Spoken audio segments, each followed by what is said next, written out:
അപ്പൊ നമ്മുടെ ഇബാദിക്കയെ കുറിച്ച് എനിക്ക് കുറച്ച് നല്ല എന്താ പറയാ കുറച്ച് നല്ലൊരു വിശ്വാസം ഉണ്ടായിരുന്ന ഒരു വ്യക്തിയാണ് ഇബാദ് റഹ്മാൻ.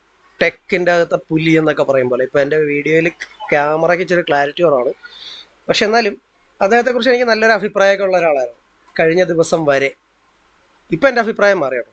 കാരണം എന്താണെന്ന് വെച്ച് കഴിഞ്ഞാൽ ഞാനിപ്പം പുള്ളിയുടെ ചാനൽ നിങ്ങൾ നോക്കിയാൽ കാണാം, ഞാൻ പുള്ളിയുടെ ചാനൽ അൺസബ്സ്ക്രൈബ് ചെയ്തു. അതിന്റെ കാരണം വളരെ സിമ്പിളാണ്. അങ്ങേര് ഇതാ ഈ ഒരു അമ്മച്ചീനെ വെച്ചിട്ടൊരു വീഡിയോ ചെയ്തു, സൈക്കിക് മീഡിയ എന്താണ്. അപ്പം ഞാനിവിടെ ചെയ്തേക്കുന്ന കമൻറ്റുകളൊക്കെ ഈ ഒരു സ്ക്രീനിൻ്റെ അകത്ത് നിങ്ങൾക്ക് കൃത്യമായിട്ട് കാണാം. ഹിമാലയത്തിൽ പോയി എല്ലാം ഉപേക്ഷിച്ചെന്ന് പറഞ്ഞിട്ട് തിരിച്ചു വന്ന് കമ്പനി രജിസ്റ്റർ ചെയ്തത്, ഫീസ് കൂട്ടി വെച്ചു, ഇതൊക്കെ കാണുമ്പോൾ ശരിക്കും ഗുരുവിൻ്റെ നിർദ്ദേശം എന്നൊക്കെ പറയുന്നതാണ് എന്നൊക്കെ പറയുമ്പോഴത്തേക്കും ചിരി വരുമെന്നൊക്കെ പറഞ്ഞ് ഞാനിവിടെ കുറേ കമൻറ്റ്സ് ചെയ്തിട്ടുണ്ട് കേട്ടോ. ഒരുപാട് കമൻറ്റ്സുകൾ ഞാൻ ചെയ്തിട്ടുണ്ട്. അപ്പോൾ ആത്മീയവാദികൾ പറയുന്ന പോലുള്ള സംഭവങ്ങളൊക്കെ പറഞ്ഞിട്ട് ഇവിടെ നിരവധി കമൻറ്റ്സ് ആണ് ഞാനിവിടെ ചെയ്തേക്കുന്നത്. അപ്പം ഓരോന്നും ഞാനിവിടെ വായിക്കാം. അതായത് ഇപ്പോൾ ആദ്യം ചെയ്ത കമൻറ്റ് ഏറ്റവും താഴെയാണ്. അത് ഇവിടെയൊക്കെ എൻ്റെ കമൻ്റ് ഉണ്ട്, ഓജോ ബോർഡ് കമൻറ്റുകൾ ഇങ്ങനെ കിടപ്പുണ്ട്. അപ്പോൾ ഇതെന്താ സംഭവം എന്നൊക്കെ ഞാൻ ഡീറ്റെയിൽ ആയിട്ട് പറഞ്ഞു തരാം. ഇപ്പോൾ ഏറ്റവും താഴേക്ക് വരാം നമുക്ക്. എൻ്റെ കമൻറ്റുകളൊക്കെ ഒന്ന് കാണണമല്ലോ. ഇത് മൈക്രോസ്കോപ്പിലൂടെ അമീബയെ വിശ്വസിച്ചു എന്നൊക്കെ പറഞ്ഞിട്ട് ആ സംഭവത്തെക്കുറിച്ച് കമൻറ്റ്. ഇപ്പോൾ ഈ ലെഫ്റ്റ് സൈഡിൽ കാണുന്നത് മൊത്തവും ഇവിടെ അമീബയെ കണ്ടോ. ഇതാണ് എൻ്റെ ആദ്യത്തെ കമൻറ്റ് കേട്ടോ, ഫസ്റ്റ് കമൻറ്റ്. എന്തായാലും കമൻറ്റ്സ് ഡിലീറ്റ് ചെയ്തിട്ടില്ല, അത് വലിയൊരു ഉപകാരം. പക്ഷെ എന്നെ ചാനലിൽ നിന്ന് ഹൈഡ് ചെയ്തേക്കാണ്. എന്നെ as A user hide this user from this channel എന്ന് പറയുന്ന ഓപ്ഷൻ കൊടുത്തിട്ട് എൻ്റെ കമൻറ്റ്സ് എല്ലാം ഹൈഡ് ചെയ്ത് വെച്ചേക്കാണ്. ഇതിപ്പോൾ സ്ക്രീൻ റെക്കോർഡർ ആയതുകൊണ്ടാണ് എൻ്റെ വീഡിയോയിൽ എൻ്റെ ഫേസ് ഒക്കെ ഇങ്ങനെ ഇരിക്കുന്നത്. ഓക്കെ, അപ്പൊ ശരിക്കും ഇവരെന്താ ചെയ്തേക്കുന്നത്, ഈ കമന്റ്സ് ഇപ്പൊ ഞാൻ ഇട്ടേക്കുന്ന കമന്റുകൾ നിങ്ങൾ കണ്ടു. അതായത് നിങ്ങൾ പറയുന്നത് ഇപ്പൊ കൊണ്ടുപോയാൽ നടത്തി കൊണ്ടുപോകാം, പിന്നീടായ വണ്ടി വിളിക്കേണ്ടി വരും, എന്റെ പൊന്നം വെച്ച് ഇതാണ് കാശുണ്ടാക്കാൻ നല്ല മാർഗ്ഗമല്ലേ എന്നൊക്കെ ഞാൻ ചോദിക്കുന്നുണ്ട്. അതുപോലെ തന്നെ നിങ്ങൾ പറയുന്ന സത്യമാണെങ്കിൽ എന്തുകൊണ്ടൊരു ഡബിൾ ബ്ലൈൻഡ് ടെസ്റ്റ്, അത് എന്താണെന്ന് ഡബിൾ ബ്ലൈൻഡ് ടെസ്റ്റ് എന്താണ് നിങ്ങൾ ടെസ്റ്റ് ചെയ്ത് നോക്കിയാൽ മതി, ചെക്ക് ചെയ്ത് നോക്കിയാൽ മതി. അതിന് തയ്യാറാവാത്ത എന്താണ്, അതായത് നിങ്ങളെ മുൻകൂട്ടി പരിചയമില്ലാത്ത വിവരങ്ങൾ കൈമാറാത്ത ഒരുപറ്റ ആളുകളിൽ നിന്നും കൃത്യമായ വിവരങ്ങൾ ഊഹങ്ങളല്ലാതെ പറയാൻ നിങ്ങൾക്ക് കഴിയുമോ എന്നാണ് ഞാൻ ചോദിച്ചേക്കുന്നത്. അപ്പോൾ ശാസ്ത്രീയമായ തെളിയിക്കപ്പെടാത്ത ഇത്തരം കാര്യങ്ങളെ അതീന്ദ്രിയ ജ്ഞാനമാണ് എന്നൊക്കെ വിളിക്കുന്നത് വെറും അവകാശവാദമാണ്. ഗാമാതരംഗങ്ങൾ, ഞാനൊരു ഹിപ്നോട്ടിസ്റ്റ് ആണ്, മെന്റലിസ്റ്റ് ആണ്. അപ്പോൾ സ്വാഭാവികമായിട്ടും എന്താണ് ബീറ്റ, എന്താണ് തീറ്റ, എന്താണ് ആൽഫ, എന്താണ് ഗാമ എന്നൊക്കെ ബ്രെയിൻ വേവ്സിനെ കൃത്യമായിട്ട് പഠിച്ചിട്ടുള്ള ഒരാളാണ്. അപ്പൊ ഞാനത് കൃത്യമായിട്ട് ഇവിടെ പറയുന്നുണ്ട്. ഗാമാ തരംഗങ്ങൾ തലച്ചോറിന്റെ പ്രവർത്തനത്തിന്റെ ഭാഗമാണ്, അത് ആത്മാക്കളുമായിട്ടുള്ള ആശയവിനിമയമാണെന്ന് ലോകത്ത് ഒരു ശാസ്ത്ര പഠനവും തെളിയിച്ചിട്ടില്ല. അതുപോലെ മെലറ്റോണിൻ ഉൽപ്പാദിപ്പിക്കുന്ന പീനിയൽ ഗ്ലാൻഡിന് ആത്മീയതയുമായിട്ട് ഒരു ബന്ധവുമില്ല എന്ന്, അല്ലെ അതിനെ അങ്ങനെ വ്യാഖ്യാനിക്കുന്നത് തെറ്റാണ് എന്നൊക്കെ ഞാനിവിടെ പറയുന്നുണ്ട്. അപ്പോൾ ശാസ്ത്രീയമായ പദങ്ങൾ ഉപയോഗിച്ച് അന്ധവിശ്വാസങ്ങളെ ന്യായീകരിക്കുന്നത് ശരിയായ രീതിയാണോ? അപ്പോൾ ഇവിടെ അത് കഴിഞ്ഞിട്ട് ഇവർ അമീബയെ കുറിച്ചൊക്കെ പറയുന്നുണ്ട്. അപ്പോൾ അമീബയെ കുറിച്ച് പറയുന്ന അവരോടും ഞാൻ അതിനെക്കുറിച്ച് ചോദിക്കുന്നുണ്ട്. ഇവിടെ അമീബയെ കാണാൻ മൈക്രോസ്കോപ്പ് കണ്ടുപിടിച്ചു എന്ന് അവർ പറയുന്നുണ്ട്. പക്ഷേ ആ മൈക്രോസ്കോപ്പിലൂടെ നോക്കുന്ന ലോകത്ത് ആർക്കും അമീബയെ കാണാം. അത് ഹിന്ദു നോക്കിയാലും മുസ്ലിം നോക്കിയാലും ശാസ്ത്രജ്ഞൻ നോക്കിയാലും ഒരേപോലെ ഇരിക്കും. എന്നാൽ ഈ പറയുന്ന സൈക്കിക് മീഡിയം കാണുന്നു എന്ന് പറയുന്ന ആത്മാക്കളെ അവർക്ക് മാത്രമേ കാണാൻ കഴിയൂ. മറ്റൊരാൾക്ക് അത് കാണിച്ചു കൊടുക്കാനായിട്ട് അവർക്ക് കഴിയത്തില്ല. ഇതിനെയാണ് സബ്ജക്റ്റീവ് ഇല്യൂഷൻ എന്ന് നമ്മൾ വിളിക്കുന്നത് എന്ന് ഞാനിവിടെ പറഞ്ഞിട്ടുണ്ട്. അപ്പോൾ ഇതൊക്കെ ഞാനിവിടെ പറയാനുള്ള കാര്യം എന്താണെന്ന് വെച്ച് കഴിഞ്ഞാൽ, തൊട്ടിപ്പുറത്തൊരു വിൻഡോയിൽ അവരുടെ തന്നെ വീഡിയോ ഉണ്ട്. അപ്പോൾ അത് ഇവിടെ ഞാൻ അന്നേരം ഇതിൻ്റെ അകത്ത് പല ആളുകളും പറയുന്നുണ്ട് നല്ലൊരു സൈക്കാട്രിസ്റ്റിനെ കാണിക്കുക എന്നൊക്കെ പറയുന്നുണ്ട്. ഓക്കെ, അപ്പോൾ അവർക്ക് മറുപടിയും നമ്മുടെ ജനങ്ങൾക്ക് ബോധം വെച്ച് തുടങ്ങി എന്നുള്ളതാണ് ശരിക്കും പറയുന്നത്. ഇതിൻ്റെ അകത്ത് എനിക്ക് സന്തോഷം തോന്നുന്ന ഒരു കാര്യം, നമ്മളുടെ ജനങ്ങൾക്ക് പൊതുവിൽ ബോധം വെച്ച് തുടങ്ങിയിട്ടുണ്ട്. അപ്പോൾ അവർ തന്നെ അതിനെ ക്വസ്റ്റ്യൻ ചെയ്ത് തുടങ്ങി. Very happy to see that comments. അപ്പോൾ അങ്ങനെയുള്ള സംഭവം കൂടി ഇതിൻ്റെ അകത്തുണ്ട്. അത് അപ്രീഷിയേറ്റ് ചെയ്തിരിക്കാൻ പറ്റത്തില്ല അത്തരം ആളുകളെ. അപ്പോൾ ഇവിടെ വേറൊരാൾ പറയുന്നുണ്ട് ഒരാളുടെ ഭ്രാന്ത് വിറ്റ് വേറൊരുത്തം പൈസ ഉണ്ടാക്കുന്നത്. അതെ Ibad Rahman, I am shame on you. എനിക്ക് വളരെ പിറ്റി ഓൺ യു. കാരണം എന്താ വെച്ചാൽ നിങ്ങളുടെ സുഹൃത്തായിരുന്നു എന്നൊക്കെ പറഞ്ഞിട്ട് ഇത്തരം ഒരു തട്ടിപ്പ്, നിങ്ങളെ ഞാൻ കണ്ടതും മനസ്സിലാക്കിയതും അറിഞ്ഞതുമൊക്കെ ഇബാദുർ റഹ്മാൻ ടെക്ക് എന്ന പേരിലാണ് ഇബാദെ നിങ്ങളെ മനസ്സിലാക്കിയത്. നിങ്ങൾ ഇബാദുർ റഹ്മാൻ ടെക്ക് എന്ന പേരിൽ നിങ്ങൾ ടെക്നോളജി പരമായ വീഡിയോകളൊക്കെ സംബന്ധിച്ച് വീഡിയോസ് ചെയ്യുകയും അങ്ങനെ ഞങ്ങളുടെ മുന്നിലേക്ക് വന്നപ്പോൾ ഹാർട്ട്ലി ഞങ്ങളൊക്കെ വെൽക്കം ചെയ്ത ഒരാളാണ്. പക്ഷെ ഇത്തരം തട്ടിപ്പുകളെ നിങ്ങൾ പ്രൊമോട്ട് ചെയ്യാൻ തുടങ്ങിയതുകൊണ്ട് നിങ്ങളുടെ ചാനൽ ഞാൻ അൺസബ്സ്ക്രൈബ് ചെയ്തു.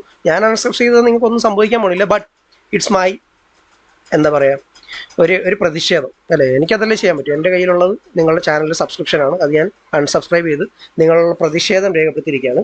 ഇനി മറ്റൊരു പ്രധാനപ്പെട്ട കാര്യം, എന്തിനാണ് ഞാനിത് പറയുന്നതെന്നായിരിക്കും. ഇത് പക്കാ തട്ടിപ്പാണ്. ഈ അമ്മച്ചി എവിടെയോ പോയി, ഹിമാലയത്തിൽ പോയി. എന്തിനാണ് എല്ലാവരും ഈ ഹിമാലയത്തിൽ പോകുന്നത്? I don't think so. എന്തിനാ എല്ലാവരും ഇങ്ങനെ ഹിമാലയത്തിൽ പോകുന്നത്? ഇവിടെയൊക്കെ ഞാൻ ചോദിക്കുന്നുണ്ട്. എൻ്റെ ഈ കമൻസ് ഒന്നും നിങ്ങൾക്ക് കാണാൻ പറ്റില്ല, അതും കൂടി ഞാൻ പ്രൂഫ് തരാം. മൈക്രോസ്കോപ്പ് വരുന്നതിന് മുമ്പ് അമീബയെ ആരും വിശ്വസിച്ചിരുന്നില്ല എന്ന് അവർ പറയുന്നു. ശരിയാണ്, കാരണം ശാസ്ത്രം തെളിവുകളെ തെളിവില്ലാത്ത ഒന്നിനെ വിശ്വസിക്കില്ല. തെളിവ് വന്നപ്പോൾ ശാസ്ത്രം അത് അംഗീകരിച്ചു. എന്നാൽ നൂറ്റാണ്ടുകളായിട്ട് ഈ ആത്മാവ് എനർജി എന്നൊക്കെ തള്ളുന്ന ഇവർക്ക്, അല്ലെ ഈ പറയുന്നവർക്ക്, ഒരു കൊച്ചു തെളിവ് പോലും ഹാജരാക്കാൻ പറ്റിയിട്ടില്ല. അപ്പൊ അത് വേറൊരു ഫാക്റ്റാണ്. അപ്പൊ ഇവിടെ എനർജി അതുമായി ആശയവിനിമയം നടത്തിയിട്ടുള്ള ഒരിക്കൽ പറയുന്ന കാഴ്ച മാത്രമേ കേട്ടുള്ളൂ, സൗണ്ട് കേൾക്കാൻ പറ്റില്ലെന്ന് പ്രേക്ഷകർ നിങ്ങൾ തന്നെ പറയുന്നത്. അന്ധവിശ്വാസം പ്രചരിപ്പിക്കുന്നവര് അങ്ങനെ ഒരുപാട് പേര് അടിപൊളിയായിട്ട് ഇതിന് കമന്റ് ചെയ്തിട്ടുണ്ട്. I am really happy. പല ആളുകളുടെ അങ്ങനെ പല പല കമന്റുകളും ഇതിൻ്റെ അകത്ത് ഞാൻ കാണുന്നുണ്ട്. ഒരുപാട് സന്തോഷമുണ്ട് അങ്ങനെ കാണുമ്പോൾ.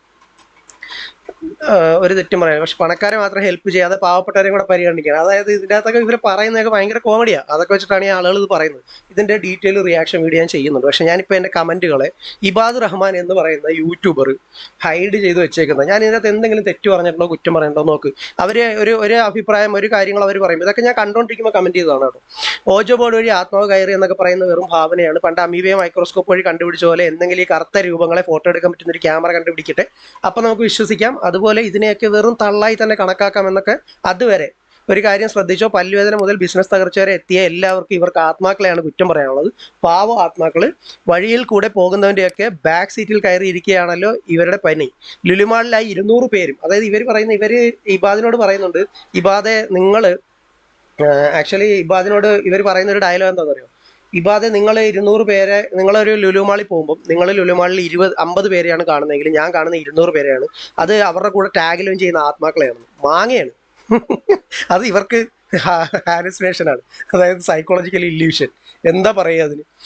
അതാണ് ഇവർക്കുള്ളത്. അല്ലാതെ ഇവര് അതിനെ കാണുന്നതെന്ന് പറയുന്നത് ഇവരുടെ മാത്രം സബ്ജക്റ്റീവ് ഇല്യൂഷനാണ്, അല്ലാതെ വേറൊരു സംഭവമല്ല. അപ്പൊ ഞാൻ അവരോട് ചോദിച്ചതാണ്, നിങ്ങൾ ഈ 200 പേരും പാർക്കിംഗ് ഫീസും ടിക്കറ്റും ഒക്കെ ഇല്ലാതെയാണ് കയറുന്നത് കൂടി ഒന്ന് ചോദിക്കണമായിരുന്നു എന്ന് പറഞ്ഞിട്ട് ഇവിടെ ഒരു കമന്റ് ഉണ്ട്. ഇനി അടുത്തൊരു കമന്റ് എന്ന് പറഞ്ഞു കഴിഞ്ഞാൽ, ഇതിൻ്റെ അകത്ത് ഞാൻ ഒരുപാട് കമന്റുകൾ ഞാൻ ഈ വീഡിയോ കണ്ടുകൊണ്ടിരുന്നപ്പോൾ ഇങ്ങനെ കമന്റ് ചെയ്തതാണ് കേട്ടോ. ഇവിടെ പിന്നെ ഇവർ ഫീസിനെ കുറിച്ചൊക്കെ പറയുന്നുണ്ട് കേട്ടോ. അപ്പോൾ ഇവർ ഭയങ്കര ഫീസ് കൂട്ടി, ഞാനിപ്പോൾ ഇത് ഫ്രീ ആയിട്ട് ചെയ്യുന്നില്ല എന്നൊക്കെ പറഞ്ഞ സമയത്ത് അവർ ഫീസ് കൂട്ടി. അപ്പം അതും പറയുന്നുണ്ട്. സാധാരണ ആത്മീയവാദികൾ പറയാറുള്ളത് ഇത് ലോകത്തെ സേവിക്കാനുള്ള ദൈവികമായ കഴിവെന്നാണ്. പക്ഷേ ഇവിടെ ആത്മാക്കളുമായി സംസാരിക്കണമെങ്കിൽ നല്ല കനത്ത ഫീസ് കൊടുക്കണം. പണമില്ലാത്തവൻ്റെ കൂടെയുള്ള ആത്മാക്കൾക്ക് പരാതി പറയാൻ അവകാശം ഇല്ല എന്ന് തോന്നിപ്പോവും. ആത്മാക്കൾ പോലെ ഇപ്പോൾ കാശുള്ളവൻ്റെ കൂടെയാണ് നിൽക്കുന്നതെന്ന്. ഇനി അടുത്ത കമന്റ് ഞാൻ പറഞ്ഞത്, ഹിമാലയത്തിൽ പോയി എല്ലാം ഉപേക്ഷിച്ചു. ഇവർ പറയുന്നുണ്ട് ഞാൻ ഹിമാലയത്തിൽ പോയി. ഇവരുടെ കമന്റ് ഉണ്ട് മേളിൽ, ആ കമന്റ് നിങ്ങൾക്ക് ഇവിടെ തന്നെ കാണാം. വളരെ ലളിതമായ എന്നൊക്കെ പറഞ്ഞിട്ട് അത് ഞാൻ വായിക്കാം. അതിനു മുമ്പ് ഇത് ഞാൻ പറയാം. ഹിമാലയത്തിൽ പോയി എല്ലാം ഉപേക്ഷിച്ചെന്ന് പറഞ്ഞിട്ട് തിരിച്ചു വന്നിട്ട് കമ്പനി രജിസ്റ്റർ ചെയ്യുന്നതും ഫീസ് കൂട്ടി വയ്ക്കുന്നതും കാണുമ്പോൾ ശരിക്കും ചിരി വരും. ഗുരുവിന്റെ നിർദ്ദേശം എന്നാണ് ഇതിന് പറയുന്നത് ന്യായീകരണം. ഇങ്ങനത്തെ ഈ ഇത്തരം ഉഡായിപ്പുകൾക്ക് എല്ലാം പറയാൻ ഒരു കുരു ഉണ്ടാവും. ആ കുരു എവിടെ ഇരിക്കുന്നതെന്ന് ചോദിച്ചാൽ ഹിമാലയ സാനുക്കളുടെ മലമടക്കുകളിൽ ഏതെങ്കിലും ഒരു ഗുഹയിൽ ഒളിച്ചിരുന്നിട്ടായിരിക്കും ഈ കുരു അവിടെ ഇരുന്ന് പൊട്ടുന്നത്. ആ പൊട്ടി ഒഴുകുന്ന ചലവും ചെളിയുമാണ് ഇവർ ഛർദ്ദിക്കുന്നതെന്നാണ് ഇവർ പറയുക. അപ്പൊ സ്വാഭാവികമായിട്ടും നമുക്ക് മനസ്സിലാക്കാൻ പറ്റുന്നത് ഇവര് ഗുരുവിന്റെ കീഴിൽ നിന്ന് വന്നു കഴിഞ്ഞപ്പോൾ ഇവർ ഭയങ്കര ഡെവലപ്ഡായി. ഇവർക്ക് പൈസ ഉണ്ടാക്കേണ്ടത് എങ്ങനെയാണെന്ന് മനസ്സിലായി. അപ്പൊ അവരിവിടെ തള്ളിയതിന് ഞാൻ റിപ്ലൈ കൊടുത്തിട്ടുണ്ട്. എന്റെ ഈ കമന്റ് ഒന്നും നിങ്ങൾ കാണില്ല. ആക്ച്വലി എന്റെ ഒരു കമന്റും നിങ്ങൾ കാണില്ല. അപ്പൊ യൂട്യൂബ് എന്ന് പറയുന്ന ആരുടെയും തന്തയുടെ സ്വത്തല്ലാത്ത കാരണം കൊണ്ട് എനിക്ക് റിയാക്ഷൻ വീഡിയോ ചെയ്യാം. അപ്പൊ അതുകൊണ്ട് അവരിവിടെ പറയുന്നൊരു ഡയലോഗ് ഭയങ്കര കനത്ത ഡയലോഗാണ്. വളരെ ലളിതമായ സാഹചര്യങ്ങളിൽ ഹിമാലയത്തിൽ ജീവിച്ചിരുന്ന കാലത്തും പാവം അവരങ്ങ് താമസിച്ച പോലെയാണ്. എന്തിനാ ഇങ്ങോട്ട് കെട്ടിയെടുത്തത്? ഗുരുവിന്റെ കൃപയാൽ അനവധി സെഷനുകളും മാർഗനിർദ്ദേശങ്ങളും ആത്മീയ പിന്തുണകളും സൗജന്യമായി ഞങ്ങൾ പങ്കുവച്ചിട്ടുണ്ട്. പാവം കഷ്ടമുണ്ട്. ഇങ്ങനൊന്നും പറയരുതാ, ഇതിനാണ് ഇങ്ങനെയൊക്കെ പറയുന്നത്. അപ്പൊ അവരങ്ങനെ പങ്കുവച്ചു. അപ്പൊ അത് പരിപാലിക്കാൻ, യാത്രകൾ നടത്താൻ, പരിപാടികൾ സംഘടിപ്പിക്കാൻ ഞങ്ങളായ ഒരു ചെറിയ സംഘത്തിന്റെ ജീവിതം മുന്നോട്ട് കൊണ്ടുപോകുന്നുണ്ട്. അതുകൊണ്ട് ചില സേവനങ്ങൾ ഇപ്പോൾ ധനം വാങ്ങി നടത്തേണ്ടതായി വരുന്നുണ്ട്. അതായത് പണം ഇല്ലാതെ പറ്റില്ല, പണിയെടുത്ത് തിന്നാൻ വയ്യ മാമ. ഓക്കെ. അപ്പൊ ഇനി അടുത്തത്, എന്നിരുന്നാലും എല്ലാവർക്കും സാധ്യമായ രീതിയിൽ തന്നെയാണ് കോഴ്സ് ക്രമീകരിച്ചത്. ഈ കോഴ്സ് എന്ന് പറയുന്നത്, ഈ ക്ലാസ്, ഈ തള്ളിൽ ഇവർ പറയുന്ന ഒരു കാര്യമുണ്ട്. ഇവര് പൈസ വാങ്ങുന്നുണ്ട്, പൈസ വാങ്ങുന്നുണ്ട് എന്ന് പറയുന്നുണ്ട്. ഒരു കമ്പനി രജിസ്റ്റർ ചെയ്യുന്നുണ്ട് എന്ന് പറയുന്നുണ്ട്. ഇതൊക്കെ ആത്മീയമായ ഡെവലപ്മെന്റിനാണല്ലോ, ഉന്നമനത്തിന് വേണ്ടിയിട്ടാണല്ലോ എന്ന് ആലോചിക്കുമ്പോഴാണ് നമുക്ക് ആ ഒരു സന്തോഷം തോന്നുന്നത്. അപ്പൊ എന്നിരുന്നാലും എല്ലാവർക്കും സാധ്യമായ രീതിയിൽ തന്നെയാണ് കോഴ്സ് ക്രമീകരിക്കാൻ ശ്രമിക്കുന്നത്. കോഴ്സിന്റെ ദൈർഘ്യവും ആഴവും അനുസരിച്ച് ഏകദേശം 2000 മുതൽ 10,000 വരെയാണ്. ഇന്നത്തെ രസവും ഇതിനേറ്റവും രസകരമായ ഒരു കാര്യം കൂടെ മനസ്സിൽ ഞാൻ അവസാനിക്കുന്നത്. ഇവര് ഈ ഇബാദിന് കൊടുത്ത ഈ ഇന്റർവ്യൂ പ്രത്യേകം പറയുന്ന ഒരു കാര്യമുണ്ട്. ഇത് എല്ലാവർക്കും പഠിക്കാൻ പറ്റുന്നത്. ഇത് എന്ത് വാങ്ങാത്തൊരു ഞാൻ 2000 മുതൽ 10,000 വരെ ഫീസ് വെച്ചിട്ട് നിങ്ങൾ ഈ കോഴ്സ് വയ്ക്കുന്നത് എല്ലാവർക്കും പഠിക്കാൻ പറ്റുന്നത്. കുറച്ച് തലയ്ക്ക് മോളയില്ലാത്ത കണ്ടീഷനിങ് ചെയ്യപ്പെട്ട കുറച്ച് മനുഷ്യർക്ക് മാത്രമേ ഇത്തരം ഹാലുസിനേഷൻസ് ഇല്യൂഷൻസ് ഒക്കെ ഉണ്ടാകുള്ളൂ. ഈ ഇല്യൂഷൻസ് ഒക്കെ ഉണ്ടാകണമെങ്കിൽ തലയിൽ തോന്നുന്ന എന്താണെങ്കിലും ലോജിക്ക് ഉപയോഗിക്കുന്നത് അങ്ങനെയൊക്കെയുള്ള കാര്യങ്ങളുണ്ടെങ്കിൽ മാത്രമാണ് ഇത് നടക്കുന്നത്. അപ്പൊ ഇവർ എന്നിട്ട് അവിടെ പറയുകയാണ് 2000 രൂപ ഒരു 10,000 രൂപ വരെ ഫീസുമായിട്ട് ഞങ്ങളെ നോക്കി നടക്കുന്നുണ്ട്, ഞങ്ങൾക്ക് ധനം വേണം, ധനം വേണം എന്നാണ് ഞങ്ങളുടെ പക്ഷം. അപ്പൊ ഞങ്ങൾ നൽകുന്ന കാര്യങ്ങളിൽ സൈക്കിളിരിക്കുന്നത് ചെറിയൊരു ഭാഗമാണ്, വളരെ ചെറിയൊരു ഭാഗമാണ് നൽകുന്നത്. മറ്റൊരു യാഥാർത്ഥ്യം എന്നാൽ പൂർണ്ണമായും സൗജന്യമായി ലഭിക്കുന്ന കാര്യങ്ങളെ പലരും ആഴത്തിൽ വിലമതിക്കുക അതിലേക്ക് പൂർണ്ണമായി പ്രവർത്തിക്കുകയും ചെയ്യാറുണ്ട്. കഷ്ടം പൈസ കൊടുക്കാതെ വിലയില്ലാന്ന് പറയുന്നത് ആ കൊച്ചിന്റെ ഇവിടെ പഠിച്ചതാണ്. ഇവരുടെ പൂർവ്വകാല വീഡിയോസ് ഒക്കെ ഉണ്ട്. ഞാനൊരു റിയാക്ഷൻ വീഡിയോ എന്നാലും ഇബാദ് കാണിച്ച പന്നത്തരം, ഇബാദ് റഹ്മാൻ എന്ന ടെക്കിന്റെ അകത്ത് നമ്മളൊക്കെ വിശ്വസിച്ചു അത് എന്താണെന്ന് ഞാൻ കാണിച്ചത്. ഇപ്പൊ നിങ്ങൾ എന്റെ കമന്റുകളൊക്കെ എന്റെ സെഷനിൽ എന്റെ കമന്റുകളാണ്. ഇനി ഇപ്പുറത്തെ ഈ സ്ക്രീൻ കാണുന്നത് അതൊക്കെ അതേ വീഡിയോ അതേ ID എല്ലാം അതാണ്. ആ വീഡിയോയിൽ എവിടെയെങ്കിലും എന്റെ കമന്റ് ഉണ്ടാവും. ഇതിൽ തന്നെ ഇവിടെ 3 ഈ കമന്റിന്റെ റിപ്ലൈയിൽ 3ാമത്തെ കമന്റ് ഞാൻ പറഞ്ഞത് ഇതാണ്. അതായത് അവരുടെ ഏറ്റവും മെയിൻ ഈ മേജർ കമന്റിന്റെ ഞാനിവിടെ റിപ്ലൈ കൊടുത്തു. ഇത്രയുണ്ട്, കോഴ്സ് കാശ് ഇതൊക്കെ തന്നെ, അല്ലാതെ ഒരു പിന്മാറ്റില്ല. തെളിയിക്കാൻ പറ്റുമ്പോൾ ഞാനൊരു ഗ്ലാസ് ജാറിൽ മൂടി വെക്കുന്ന ഒരു ഇല്ല, ഈ എനർജിയെ കൊണ്ട് നിങ്ങൾക്ക് അനക്കിക്കാൻ പറ്റും. ഇങ്ങനെ കോഴ്സും പാവങ്ങളുടെ വിശ്വാസം വിറ്റ് നിന്ന് ജീവിച്ച് ചത്തുപോയി മണ്ണിലലിയും, അല്ലാതെ ഒരു തേങ്ങയും ഇല്ല എന്ന് ഞാൻ ഇവരോട് പച്ചയ്ക്ക് ഇവിടെ പറഞ്ഞു. അപ്പൊ ഈ കമന്റുകളൊന്നും ഇല്ല ഇവിടെ, അങ്ങനത്തെ ഒരു കമന്റുകളില്ല. മലയാളം അത്യാവശ്യം കാണണം, അങ്ങനെ ആ സംഭവങ്ങൾ മാത്രം. എന്റെ കമന്റ് ഇവിടെ ബാക്കിയുള്ളവരുടെയൊക്കെ കമന്റ് നിങ്ങൾക്ക് കാണാം. അലേഷിന്റെ കമന്റ് കാണാം, അവരുടെ കമന്റുകൾ കാണാം. അതുപോലെ തന്നെ ഇവിടെ എനിക്കൊന്ന് പറഞ്ഞു. പക്ഷെ എന്റെ കമന്റ് ഇല്ല, ഈ ഒരു കമന്റ് മാത്രം കാണാനില്ല. ഇത് 15 മണിക്കൂർ ആ കമന്റ് നമ്മൾ ഇല്ല. അപ്പൊ അവള് പറഞ്ഞിരിക്കുന്ന കാര്യത്തിൽ നമ്മൾ ചോദിച്ചു ഇബാദ് റഹ്മാൻ എന്ന് പറയുന്നത് അതാണ്. ഇവർ എന്റെ കമന്റുകളൊന്നുമില്ല. ഞാൻ ഹൈഡിപ്പം ചാനൽ കൊടുത്തു, ഈ യൂസറിനെ ഇതിനൊന്നും ഹൈഡ് ചെയ്തു. കാര്യം എന്താ, വീഡിയോ സത്യം പുറത്തു വരുമ്പോൾ സത്യം പറയുമ്പോൾ അതിനെതിരെ. അപ്പൊ ഇതാണ് ഈ വീഡിയോ. 12 മിനിറ്റായി. ഇത് ഡയറക്റ്റ് അപ്ലോഡ് ചെയ്യാൻ വേണ്ടി റെക്കോർഡ് ചെയ്തതാണ്. ഇബാദെ ഒരുമാതിരി ചെറ്റത്തരം കാണിക്കരുത്. സാധുക്കളെ പറ്റിക്കാനും വഞ്ചിക്കാനും കൂട്ടു നിൽക്കുന്ന ഇത്തരം ഉഡായിപ്പുകളോട് നിങ്ങൾ കാണിക്കുന്ന ഈ ഒരു മൈൻഡ് സെറ്റ് ഉണ്ടല്ലോ, അത് അക്സെപ്റ്റ് ചെയ്യാൻ ബുദ്ധിമുട്ടാണ്. കാരണം നിങ്ങളെയൊക്കെ നമ്മൾ കണ്ടത് വേറൊരു ലെവലിലാണ്. നിങ്ങളൊക്കെ ഒരുപാട് തട്ടിപ്പിനെതിരെയൊക്കെ സംസാരിക്കുന്ന ആളുകളാണ്. ജനങ്ങളെയൊക്കെ ഇങ്ങനെ കുറേയൊക്കെ പ്രൊട്ടക്ട് ചെയ്യാൻ വേണ്ടിയിട്ട് നിൽക്കുന്ന ആളുകളാണ്. ഈ സമൂഹത്തിന് നന്മ ചെയ്യുന്നവരെ കല്ലെറിഞ്ഞിട്ടേ ഉള്ളൂ. അത് മറ്റൊരു വശമാണ്. അതിൻ്റെയൊക്കെ ഇര തന്നെയാണ് ഞാൻ. പക്ഷെ ഞാൻ എൻ്റെ കാര്യങ്ങളിൽ നിന്ന് പിന്നോട്ട് പോകുന്ന ഒരാളല്ല. എന്തായാലും ഇബാദെ നിങ്ങളെ ഞാൻ അൺസബ്സ്ക്രൈബ് ചെയ്തു. എൻ്റെ പ്രതിഷേധം ഞാൻ ഈ രീതിയിൽ നിങ്ങളോട് അറിയിക്കുകയാണ്. അപ്പോൾ എൻ്റെ ഇനി കമൻറ്റുകൾ കണ്ടാലും കണ്ടില്ലെങ്കിലും I don't care, but this video will live in my channel. അപ്പോൾ എന്തായാലും അഭയ എന്ന് പറയുന്ന ഈ സരിതയുടെ പിന്നാലെ പോകുന്നവരൊക്കെ മനസ്സിലാക്കിക്കോ, പാറ്റ ഉടായിപ്പാണ്. ചേച്ചി എവിടെയോ ഹിമാലയത്തിലായിരുന്നൊക്കെ പറയുന്നു. എല്ലാം ഉപേക്ഷിച്ച് പോയ ചേച്ചി ആ വഴിക്ക് പോയിരുന്നെങ്കിൽ കുറേ പേരുടെ 2000 10,000 വെച്ചിട്ടൊക്കെ സേവ് ആയതിനായിരുന്നു. ഇനി നിങ്ങൾ പോയി അവിടെ പോയി പെടരുത്. അത്രയും മാത്രമാണ് ഈ വീഡിയോയിലൂടെ എനിക്ക് നിങ്ങളോട് പറയാനുള്ളത്. അപ്പോൾ അതിൻ്റെ ഫുള്ള് റിയാക്ഷൻ വീഡിയോ, അതിൻ്റെ ഓരോ പാർട്ട് ബൈ പാർട്ട് എടുത്ത് ഞാൻ റിയാക്ഷൻ വീഡിയോ ചെയ്യുന്നുണ്ട്. That will B coming soon in my channel.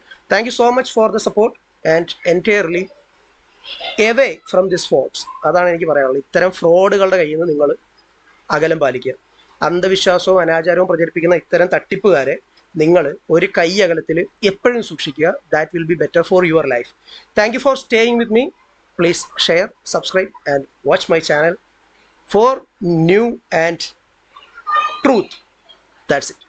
Thank you. I'm signing off with love, Subhadev.